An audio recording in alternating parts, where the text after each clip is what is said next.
Sur les rives du lac Ontario, on se prépare déjà au bras de fer. Le centre-ville a des allures de bunker. Cette clôture qui s'étend sur 3,5 km empêchera quiconque d'approcher du site où vont se réunir les leaders des pays les plus puissants du monde.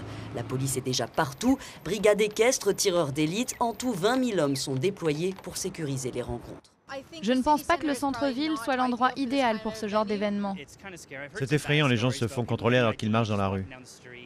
Le coût de la sécurité fait déjà polémique. La facture pourrait dépasser 900 millions de dollars. Pour contenir les débordements, les opposants devront suivre un parcours fléché et manifester loin du centre-ville. Pourtant, un peu partout, des micro-mouvements s'organisent.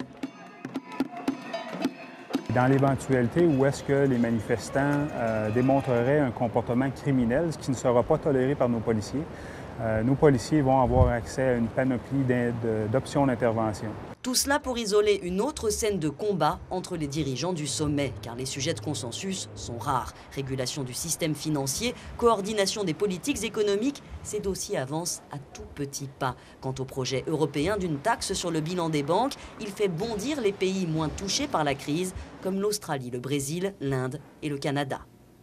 La question qu'on pose, c'est pourquoi nous, les Canadiens, devrions-nous payer pour des erreurs commises aux États-Unis et en Europe?